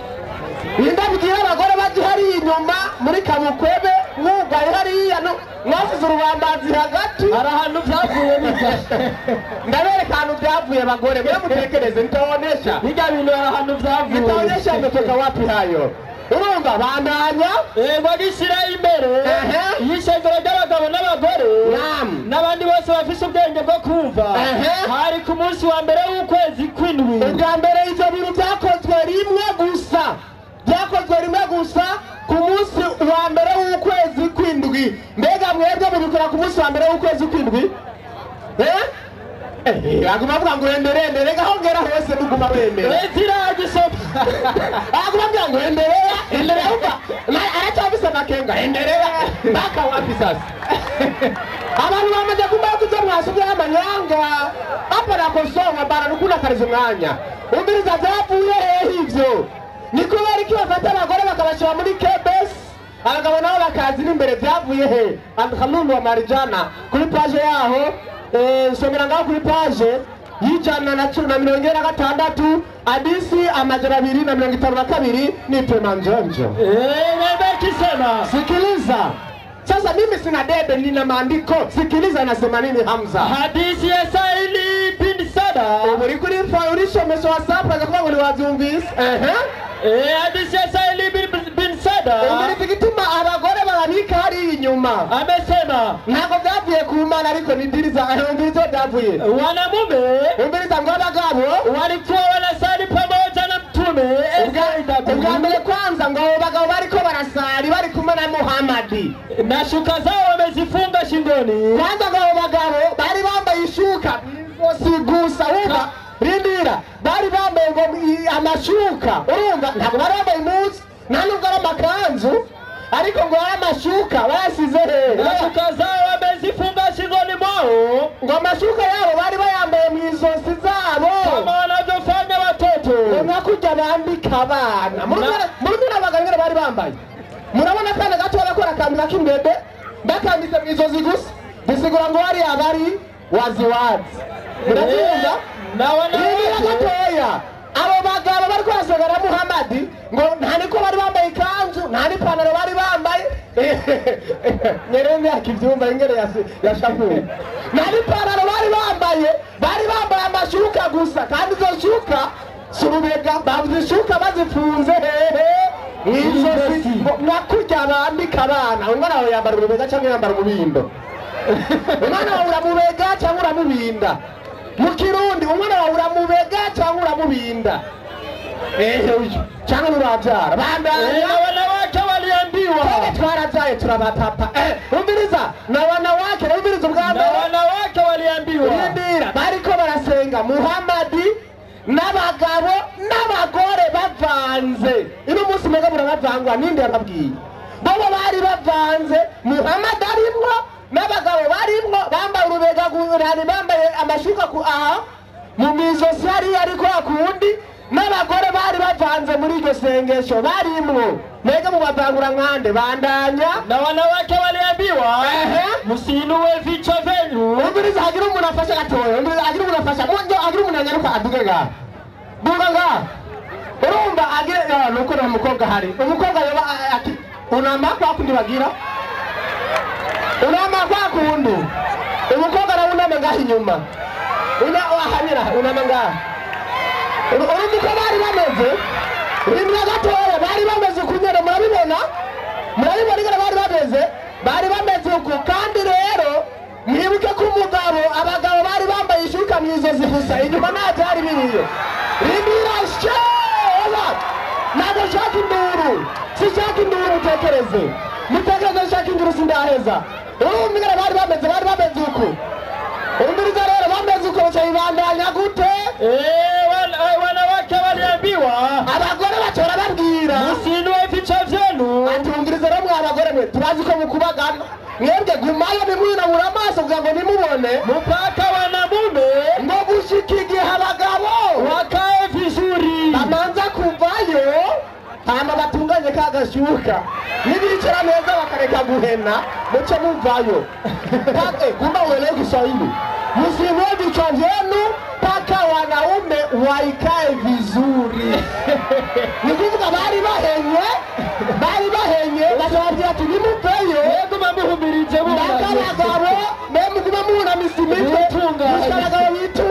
nishire kwa gashambara none zo ibada zavuye ku Mana izo nizo dukeneye uyu munsi rero babonye n'ibivire udanda bantu yamaze kwitunganya n'ibivire ibyo rero bagiye kubona yuko abamama bazoguma babona ari inyuma baca bubaka ikibambazi hagati uyu munsi abagore basenga batarabajukwa bobwira banshi barabikibambazi impamvu ntibamubona ubwo bukanzu bwabo burabonerana tubona umugore ari inyuma wababona ibintu umiriza acaraza urumva acaraza muri gitabo acaraza soma Amosi 5:23 Amosi 5:23 Imana yabwiye abayuda ngo muri indirimbo zanyu mu matwi ambere cyarabwa n'ijambo rikomeye Hamza akanena neno ambalo limenitia hata mashaka na woga eti watu ambao wanafanya ibada ya kuimba wote motoni. Si ndio umesema wewe? Ndio umesema? Sasa kama watu wanafanya ibada ya kuimba wote motoni, wa kwanza kwenda motoni ni Muhammad. Kwa sababu na yeye ibada ya kuimba ameifanya Muhammad, akaimba tena biti nzuri akakatika malinga. Muhammad. Sasa kitabu maisha ya Nabii Muhammad. Maisha ya Nabii Muhammad na nukuu maisha ya Nabii Muhammad page yao ndabira kuri page ya 31 ya 31 avuga gute mtume sikiliza mtume Muhammad naye Amosi 3:23 no yatanze acavuga ngo abantu bose baririmba amaherezo yabo ni mu muriro. Nanjye buze ngo niba abantu bose basenga Imana baririmba amaherezo ari mu muriro, hera kuri Muhammad umushorezi ingoni muhora muhora gehemu uterereyo uretse ko ari yazoherera bandanya avuga gute Elias no aravuga ngo mtume umbiriza Muhammad alifurahi nyimbo hii umbiriza ngo Muhammad yarajehewe cyane arinjira screen niyo ndirimbo nakawache watu waimbe mbere cyabwira abantu ati mwese ni muririmbe katika beti umbiriza ngo mbere bacha barimba mu midiho katika biti warimba mu midiho imeze gute katika beti zilizomo katika nyimbo hizi umbiriza ngo umba ngo bacha baracuraranga mutudiho twiza Mungu we Muhammad arakanyukura haleluya. Muhammad aravuga Bwana Yesu sema nami Muhammad avuga gute beti nzuri mutunanga dumeze neza mutware mu muriro rero. Lakini sasa tukiongea ibada maana yake nini? Kwanza ibada ina sehemu yake ambayo inaendeshwa. Ibada ina sehemu maalumu inapaswa kuendeshwa. Mbegi n'umwana w'abahanuzi none basenga ibada zimeze gute? Ibada zivisaru zibwirizwa gusengerwa ubwa mbere. Kwanza turabira igitabo cya Luka 21:37 avuga gute? Igitabo cya Luka 21:37 hari amajambo avuga ngo sikiliza shehe haravuga ngo kandi gihe cyose imisi yose Yesu umbiriza imisi yose Yesu yirirwa mu rusengero yigisha. Yesu yirirwa mu rusengero agira gute? Yigisha mu rusengero bereka Yesu yirirwa mu musigiti yigisha. Yirirwa mu rusengero agira gute? Yigisha. Mu rusengero agira gute? Yigisha. Yirirwa mu rusengero yigisha imisi yose bwira mumaze kwira agasohoka akaja kurara mu musozi witwa Elayono. Ubu cyambere ni kuvuga ngo ibada za Yesu yazikora iminsi yose azikorera mu rusengero, ntiyazikorera mu musigiti. Kandi mu rusengero cyo Luka 4:16 Yesu yaragenda mu rusengero iminsi yose ku isabato. Izo ibada zabwirizwa kuba mbere no ku isabato. Kandi Yesu babaye igitabo cyavugishwa n'Imana Yesaya, igitabo kiri muri Bibiliya, ava hasi aragisoma arigisha abantu. Yesu yarigisha abantu akoresheje igitabo kiri muri Bibiliya wavugishwa n'Imana Yesaya. Niyo Yesu yigeze ngo Allahu Akbar genda musome Arnuru mukuri page ya 56 uraza kubona yuko ziga ijazana mukura ni watu ndo walijiundia na abantu bayisizeho kukugomba kwabo mwanya mbani mutoyi n'abantu bagiye baragira akanama batagwa gushiraho inkengeri iranga batatagwa no kuzabagira Allahu Akbar ala bitavuye ku Mana kandi bari abantu batazi n'Imana barikira umuntu ngo sika ngo subhanallah wao ujuru nasomaka sasa wali handagira bitabo bya Korowani mubizi bazisoma baragusomera gusa kwa sababu Korowani bisigura ngo gufata mu mutwe blocks ni kuboroka wewe baragusoma gusa ukaboroka urabizi urabisoma wewe wange utabisoma tane uyu mama yajaze mwana bakarancisha mu cyuma mwana bakarancisha muri kamera kandi ni sasa umuratumye nigonge wapi mbongale Matayo 3:13 nipe manjonjo Igitabo cya Matayo 3:13 hari amajambo avuga ngo utabizi ngo subhanallah unanibariki wewe icyo gihe mimi nazungumza maneno ya ukweli wale wanajua wajakata wewe mwenye ujui icyo gihe Yesu abigarira aja kuri Yorodani aja kuri Yohana abantu babwiriza kumenya yuko imbere yuko nayo masengesho yabamwo utegereza kubanza kwakirwa ukakirwa biciye mu mubatizo raha sio raha Wakristo haleluya akumbe mpo ule amekuwa nani David aya mwenyekiti karibu Chukua dakika zako 3 ulize swali. murakoze cyane Imana ibahezagire haleluya Amena. haleluya shehe isobanura umutama bajya batama bicaye hajya ndamubaha icyo gituma nshaka ko bazi ikibazo kugira ngo baze kunyishura bakoresheje inyandiko nibaze gukoresha umunwa kuko niba natanze ikibazo nkoresheje inyandiko bakaza gukoresha umunwa abazoba bahari baza kubatahura nabi ntibaze gusuzugura rero iryo zina ryabo ryitwa ngo nabashehe gusa ahubwo baze gukora uko bashoboye kose kugira ngo bishuze iki inyandiko Alulu Al-Marjan paji 146 hadisi ya 290 hari amajambo avuga ngo avuga gute hadithi ya Aisha umugani wa Aisha kutoka kwa Masru igihe wari kurava kuri umuntu amesema yaravuze ngo vilelezwa mbele yake Aisha byarashikirijwe imbere Aisha vinavyokatazala ibintu bituma isengesho ricika umbwa icya mbere ni imbwa imbwa punda icya kabiri ni ingamiya na mwanamke icya gatatu ni umugore geza ikintu cya mbere gituma isengesho ritaduga icya mbere ni imbwa icya kabiri ni ingamiya icya gatatu ni umugore ibi nibyo byashyikirijwe umugore wa Muhammad yitwa gute Aisha kugira ngo twemere neza yuko uku kwitera kw'aba bantu kwavuye ku ntumwa n'abahanuzi batubwire umuhanuzi umwe isengesho kiwe cyase kuduga kubera mpande yiwe hariho imbwa cyangwa hariho ingamiya cyangwa hariho umugore icyo cyo kibazo cyane ndahejeje reka rero mbanze ndabakaranga ndabira maisha ya Nabii Muhammad 31 hari amajambo avuga ngo avuga gute haravuga ngo 31 iyo nyene mtume iyi ntumwa alifurahi na nyimbo hii yararyohewe kubw'indirimbo na akawaachia watu waimbe acaratanga uburenganzira kugira ngo abantu bagire gute baririmbe geza none Muhammad amaze gutanga uburenganzira kugira ngo abantu baririmbe mbega Muhammad niwe yarakoze ikosa cyangwa baze kuririmba niwe bakoze ikosa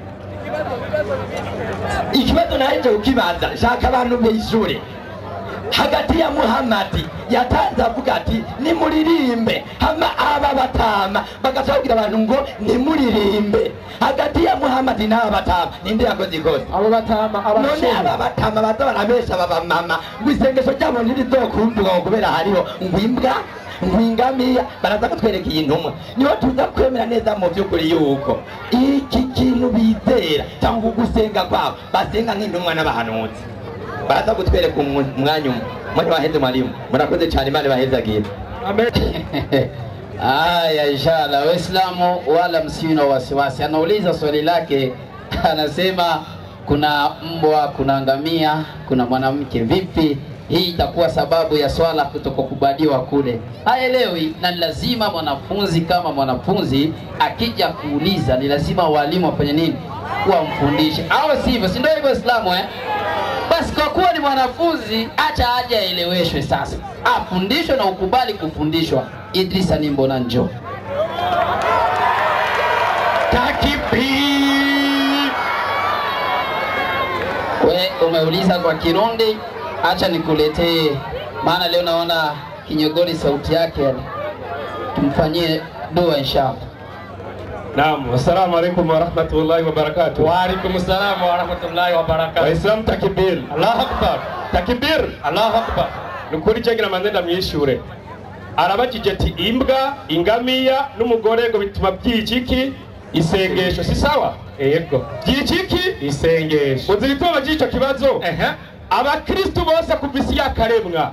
Nta mukristo numwe azakamaro k'isuku. Ekata. Takbir. Ndahamya neza yuko umukristo kuva yakabaho no kumenya gukoresha amazi muri wese bigiye kunwa Imana Muhammadi sallallahu alaihi wasallam.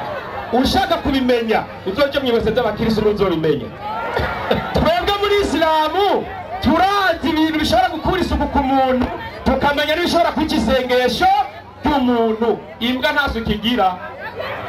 Imbwa nta suku igira. Ico ni cyambere. N'ingamiya nta suku. Sasa umugore nawe bite? Umugore nawe bite? Reka mbere mu Bukristo, mbega mu bagore b'Abakristo bimeze bite? Abalewi 12 umurongo wa 2. Abalewi 12 umurongo wa nahati.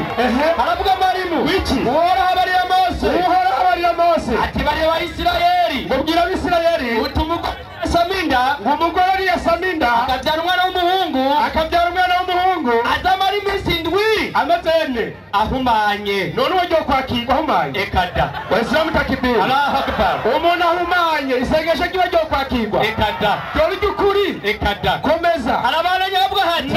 Ahandi yo bahumanye. Bimubere naho yoba ari mu mihango y'imiziro yiwe. Umuntu ari mu mihango abahumanye n'abahumanye bo mu Bakristo. Abahumanye. Ariko abana bagabo barabinjira bari mu mutinya. Nta nisuku mugira. Takbir. Allahu akbar. Icyo birazwi. Umuntu ari mu mutinya nta suku aba agira. Twebwe muri Islamu tuza agaciro k'umukenyezi. Sasa Yesu, mbega Yesu atubwira gute? Luka 8:25 nawe urabyemeza. Yesu ati ndiyo umugore ni danje. Soma hii Yohana 4. Yesu yenze no gupfa. Aravuga hati umugore amuturuka inyuma. Hari umugore yaturutse inyuma ya Yesu. Sikuba Islamu gusa, umve kwa Yesu naho akora ku buyonga bw'impuzu yiwe, acha akora ku ikanzu ya Yesu. Ako kanya umugende w'amaraso urakama. Wa mugende w'amaraso wa mugore kwera mu butinya kugira gute? Urakama. Komeza. Yesu arabaza ati ninde ankozeko? Bose bahakanye. Petero n'abari kumwe nawe baramwishura bateraga mwigisha n'ishengero rigutaye hagati rikakubanda kabisa. Yesu aramubwira ati hari unkozeko. Yesu ati yakarekare uwukoze kuko numvise ubushobozi bumvuyemwo. Umugore ashobora kugisengesha ku Basilamu. Yesu we umugore yamukuyemo ubushobozi. Waislamu takbir. Allahu akbar. Jamani, namwishuye sinamwishuye. Nahejeje. Narangije kabisa. Sasa mwarimu baba hari amakosa yaje kwigisha hano. Burya nakumvirije ndatwenga cyane. Muhammadi yararirimbye inna lillahi wa inna ilaihi raji'un. Maisha Nabii Muhammad paji ya 34. Soma hiyo. Usome hata nyene yasomye. Hata alipokuwa bwana huyu mtume bandurindire mwanza mutandukanye. Kuririmba ndashobora kuririmba nimwe barabara. Kuririmba ndashobora kuririmba kuri mariage. Kuririmba ndashobora kuririmba ndahantu hose. Turi kuri ibada mu musigiti. Sasa Muhammad byari bigenze gute? Bari he? Soma hiyo. Ukuririmba kwariko. Mbega kuraho uko mu rushengero. Mtume alimwamurisha shairi manake nini? Umushahiri cyangwa se ujya. Shairi ni mbongoza. Ikibanza kiri bavuga ingoma n'inanga. Bari mu musigiti. Komeza. Arabana bavuga hati shairi wake mkubwa kabisa aitwaye Bwana Hassan bin ati Ego. amsifu kwa nyimbo iliyo nzuri, Amsifu kwa nyimbo iliyo nzuri, sio kwa kuabudu. Hivi na mimi naweza nikakuimbia. Mukindi batita imivugo. Ihorere mama, ihorere si Kirundi. Baraza ni ngoma guherere Mama nabo. Baraza ni ngoma. Baraza ni ngoma. Sasa baraza ni ngoma vipi? Yobu 21 ko bitayo 12. Yobu muvuzi ngoma mwazitumwe ndande kura mu rushengero. 21 kangahe mwarimu? 21 12 Yobu. So abagabo baririmba. aba muririmba. Baririmbisha dushaka tw'ingoma n'inanga. Barahita ni ngoma don don don don. Singebwe. Arabana yati.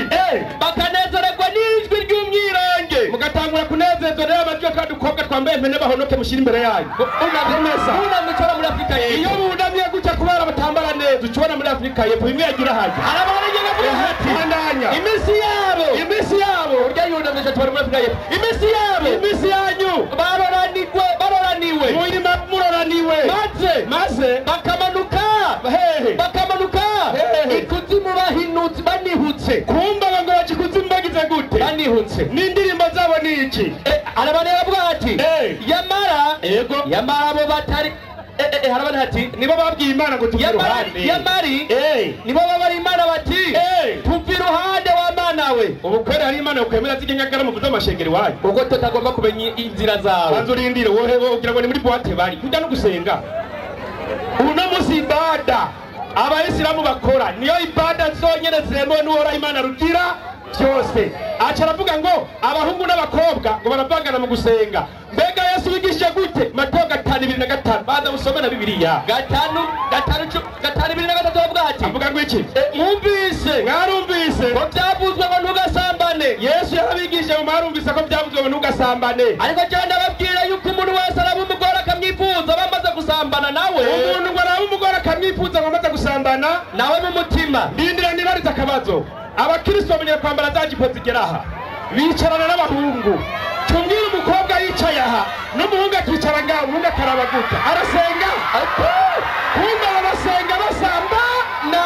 Ababisengera basambana. Kabisa. Nico gituma Yesu yabwiye ati amaso yanyu muyakure. Mwakuye mwangaye Jerupe. Ingo tuyabakuriye yaho. Komeza kwiye. Assalamu alaikum. Wa alaikum salam. La ilaha illallah. La ilaha illallah. Wasilamu raha sirraha. Ana wanasema watu tumkono juu. Yalla Muhammad anameremeta. Wakesho motoni takbir. Sasa ndio maana mimi Waislamu sikuwa napenda. Nauliza nani atajibu? Namjua Idrisa. Namjua. Amekuwa akija hapa wanaogopa. Sasa tunamuita mwenyekiti. Mwenyekiti jamani yuko wapi? Mnitafutie mwenyekiti. Mwenyekiti kumbe yupo. Mwenyekiti vipi mwenyekiti? Nitie dakika 5 sijui kama atasema, sijui. Lakini amwezi mkosa la kusema. Amejibiwa vipi? Ego reka tubashimire ababene data baheje kugerageza kwishura kino kibazo. Ukuvuga ni kibazo giciye ubwenge cyane kuko ikibazo nari ndabizi bajyana baje kwabwira ko arabatama baba kubyumva nabajije ngo ibintu bituma isengesho ritaduga. Icya mbere ni imbwa, icya kabiri ni umugore, icya gatatu ni ingamiya. Njambaza ngo bazane umuhanuzi umwe yoba isengesho kibe ryarapfe kuduga kubera mpande we hariho imbwa, umugore n'ingamiya. Nibyo yishuye yumva niyo gorane. Iki nicyo kibazo narinda bizi yuko baza kuza ngaha bitigatiga ibyo yakoze. Nashobo nigeze mvuga iby'umutinyanga jewe nigeze ndabivuga. Yaba rero umuntu w'umugabo nk'ujya afise ubwanwa yambaye n'ikarawari akaza gushika ikibazo atumvise. Umbiriza nsomera ati rero atangura kuvuga ngo ibyo kuririmba. Mbega byagenze gute kugira ngo abagabo babe batakiririmba rimwe tafsiri Qur'ani? Naimba ikisema Qur'ani mkusanyiko wa uongo. Hata wazee wanawake wa zamani, abatama ba kera kabla ya mambo kuharibiwa, bitaracanga na tulia wakiimba tulia msomaji abatama bakera apana abatama bubu oya nico gituma natanze mvuga ati jehe gisobanura umutama kumbere abashehe bakera mu mvugo yaba rero bobo bitaracanga nabaragira gute bararirimba none bimaze gucanga none Muhammad ko yiririmbiye izuki amagatoni agashira mu munyanga kikubitira karirimbo akabwira abantu ngo nibaririmbe hama babatama bubu kubera bo byagize gute byacanganye byagize gute byacanganye nsomera rero none umwigisha wanjye cyagiye aza ngaha yari yigishije uburyo abakristo bakurwa ibyaha maze bagakurwa ibyaha kandi mu buryo bwiza none ntange ukungene bano bagabo bakurwa ibyaha ndabitange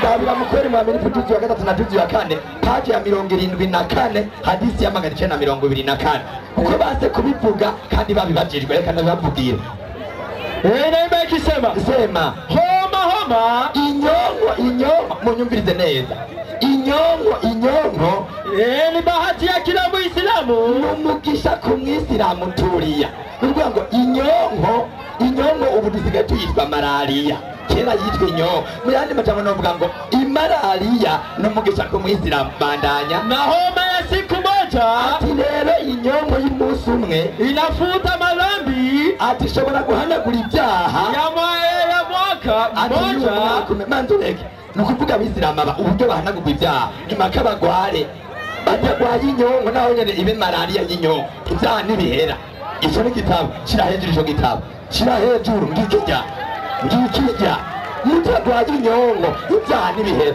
bandanya haravuga ngo homa ni bahati ya kila Muislamu na homa ya siku moja ati rero inyongo y'umunsi umwe inafuta madhambi ya mwaka mmoja kamili ibyaha by'umwaka wose bikarangira mwumvise uku niko bakira ibyaha mu gihe mu bakristo bobo amaraso yagereranywa inde Kristo Yesu iki nico kibazo rero bagumye bamubaza ahishira twabivuze rero ya hadisi rero ya hadisi alulu wali marijani paje jana na 290 uko niyo yari hagaze ikibazo canje ivyo kuririmba baye abakuba bataririmba ni kubera ibintu byacanganye komeza hadisi ya Aisha umugani nuwaisha kutoka kwa Masru afisiyo waukuye amesema yaravuze ngo vilielezwa mbele yake Aisha byavugiwe imbere ya Aisha ko vinavyokata sala ibintu bituma isengesho ritaduga imbwa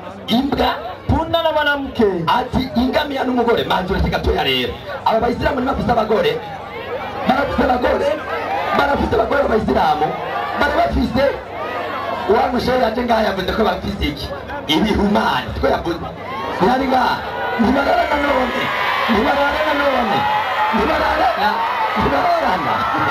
reka mbandanye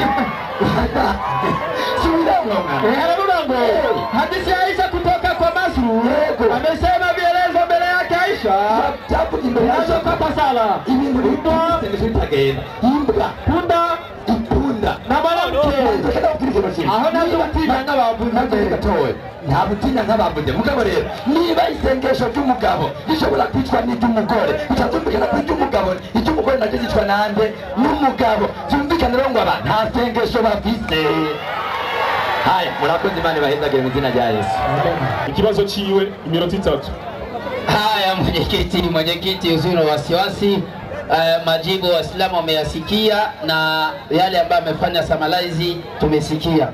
Acha nilete mwalimu wa Kiislamu waulize. Leo acha nitoke Burundi, nitoke Dar es Salaam, acha nende Nairobi. Idrisa Mkenya karibu. Yaani muhadhara hapa tumechanganya Warundi, wa Tanzania, wa Kenya. Shara. Kwa hiyo leo Mkenya mzee wa kaswali ka leo liza likubwa sio mzee wa kaswali kadogo. Dakika 3. Naam. Tunajilinda kwa Mwenyezi Mungu. Tunaomba simamisha. Tunaomba microphone kwa msomaji. Nimesimamisha hivi maana wasiwezi kukuhesabilia. Unajua kikona na leo umevanya upe kwa nyeupe leo ni hatari hapa.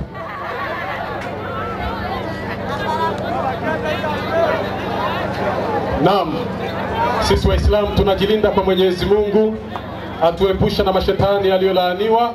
Amin. Pia tukitanguliza kwa jina lake Mwenyezi Mungu mwingi wa rehema, mwenye ukarimu.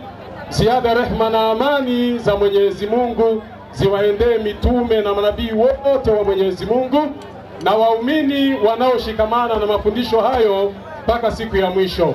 Ee Mwenyezi Mungu, tunakuomba sisi tuliosalia uweze kutupa mwisho ulio mwema. Amin.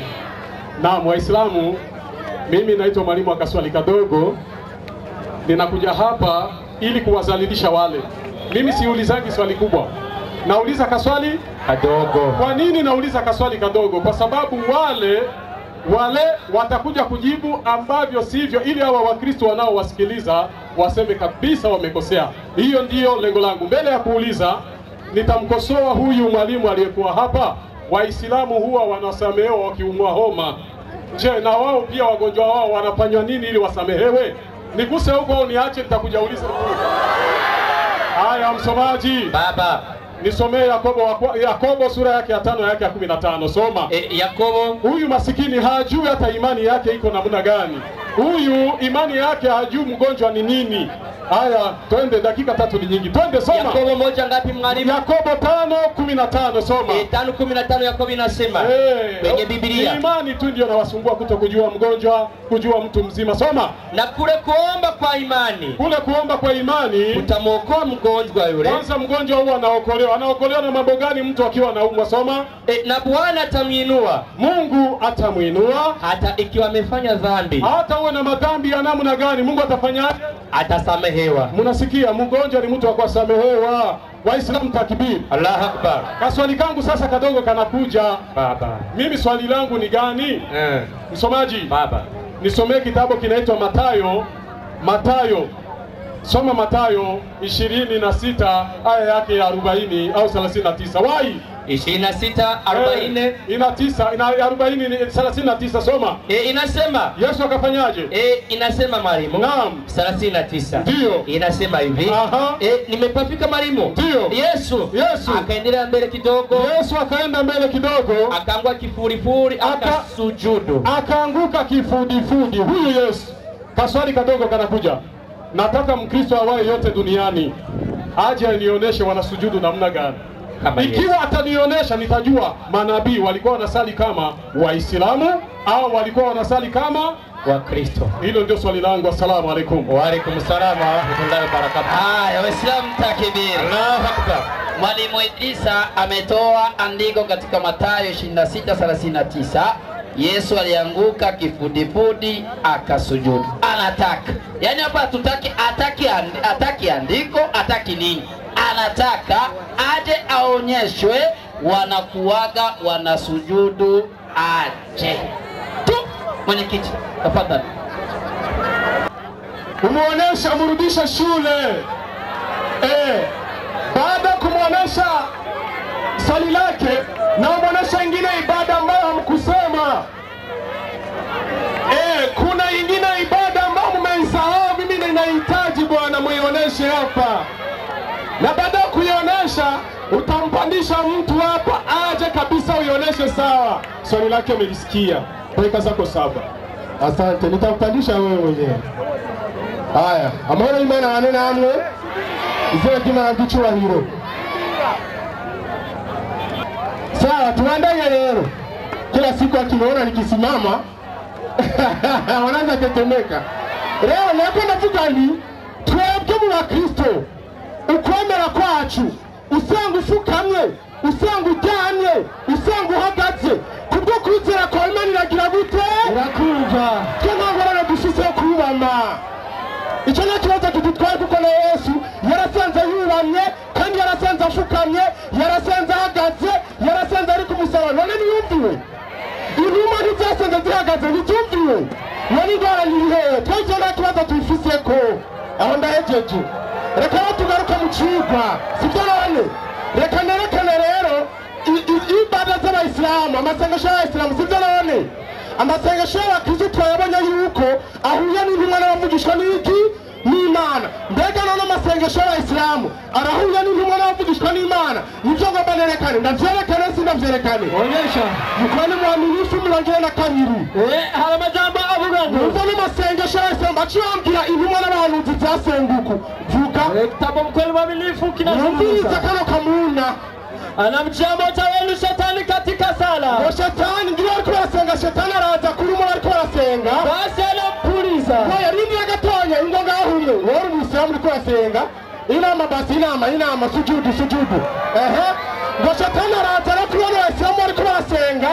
Basi anampuliza. Bakamuhuha. Anampuliza. Bakamuhuha. Katika matako Ngo yake. mumutaka yiwe no mumuhumetso. Basi yule mtu Barahura Umusilamu ariko arasenga. inamujia fikira ya kuwa umemtoka upepo Wakati kabisa. atifyumvira yuko haja agasuti ngagasura. Naye hakumtoka. Ariko atasutse. Basi akiona namna hiyo Ariko ngabonye ivyo bibaye. asiondoke kwenye sala Ndava kwisengesho. mpaka asikie sauti ya kutoka upepo Mpaka yumva ijwi ry'agasuti ngo au anuse harufu ya upepo uliomtoka. genda polepole. Ngo nanjye mtamaze kuvyumva, unaca ava kwisengesho mpaka yumvise agasuti ngo Ndio aondoke. ngo hanyuma gace yirukiza ako gasuti kiwe, ngo hanyuma aca ava kwisengesho. Mwomba rero amasengesho. Ayo n'amasengesho y'intumwa n'abantu. Ayo n'amasengesho y'intumwa n'abahanuzi. Nibatubwire intumwa n'abahanuzi bigeze basenga uku. Nimba intumwa n'abahanuzi bigeze bunamuko, amashetani akaza akabapuriza. Erega za intumwa n'agakino bakina na shetani. Yandi majambo bano bagabo nta masengesho bafise, Baba bibereye mu ahubwo gakino. baribereye mu gakino na satani. Aka ni kamchezo jamani. Hanyuma ngo barafise amasengesho.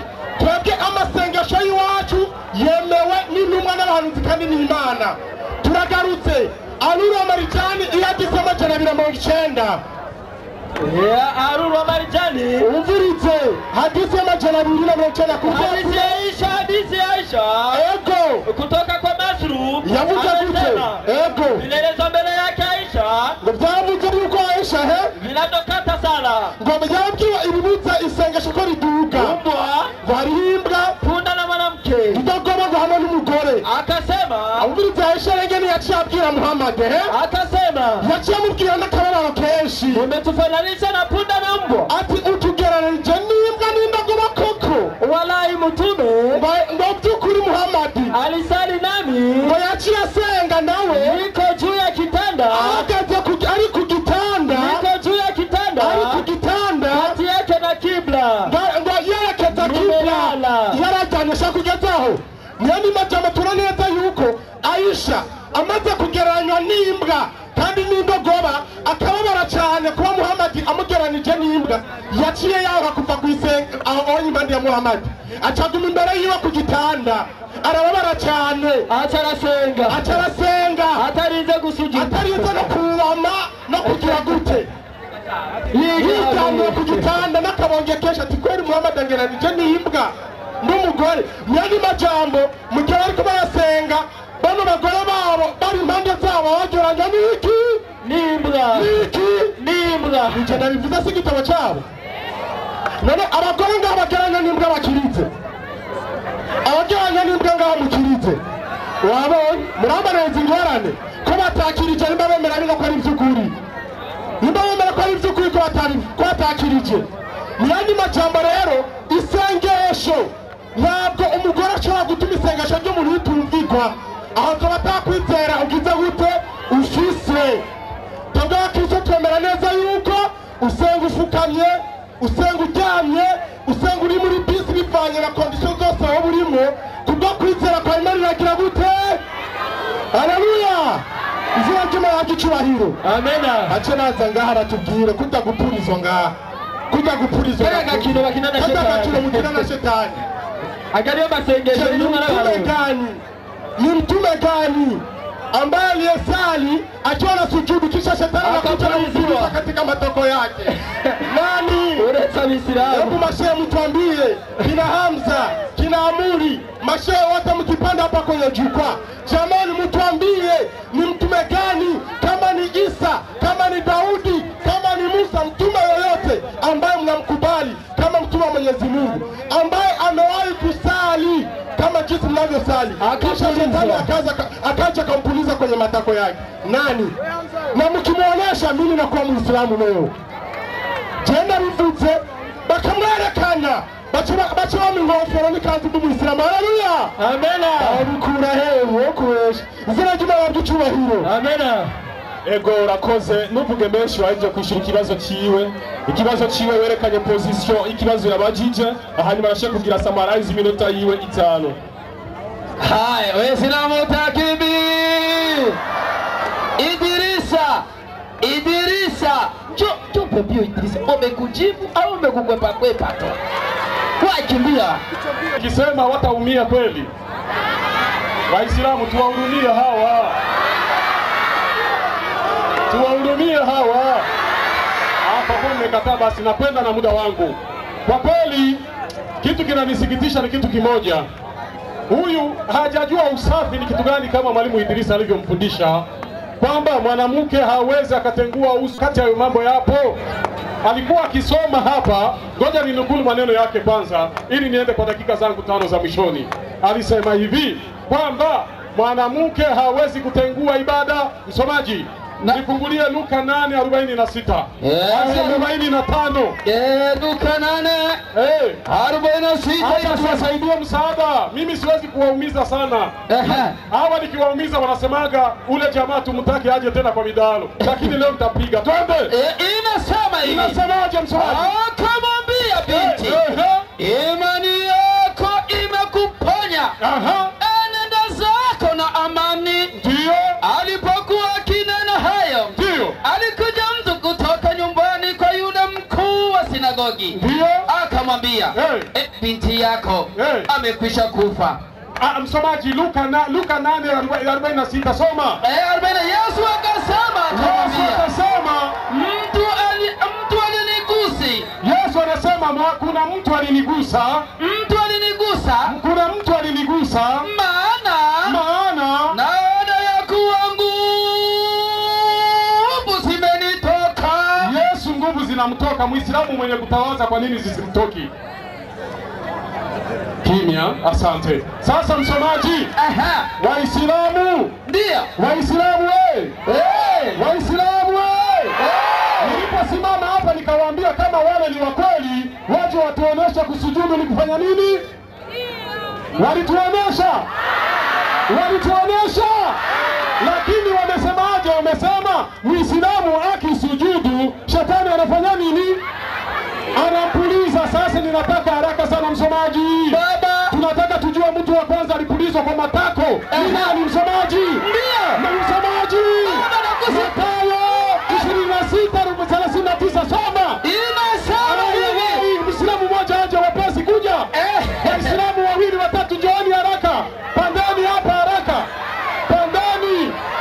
Haya hapa simama. 2 simama, watatu haya wanatosha. Inasemaje? Yesu. Akaenda mbele kidogo. Yesu akaanguka kifulifuli. Akasujudu. Waislamu takele. Mmeona mtu wa kwanza kupulizwa kwa matako? Mwasemaje? Ona. Nitoa siri msitali. Unajua kwa sababu gani wanaongea mbwa? Unajua sababu gani wanaongea mbwa? Nitoe siri niache.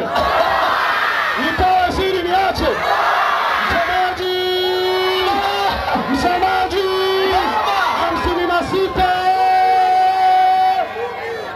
56. 9 Isaya soma. 56 soma 10 pale Isaya 9.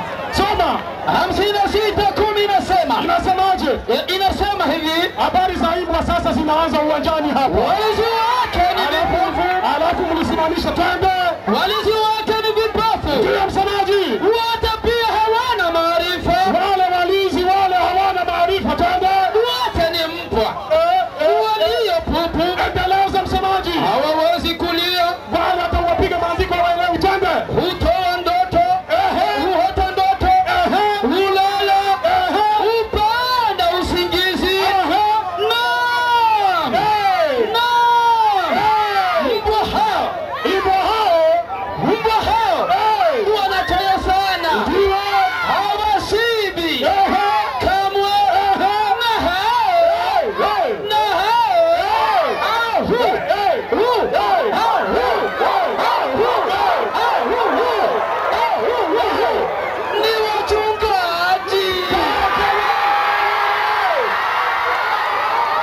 Waislamu,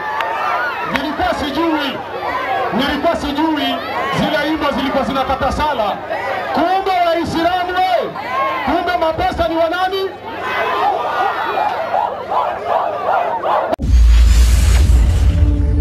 wa TV Burundi, ukuri kw'ivyanditswe mu bijanye n'ijambo ry'Imana.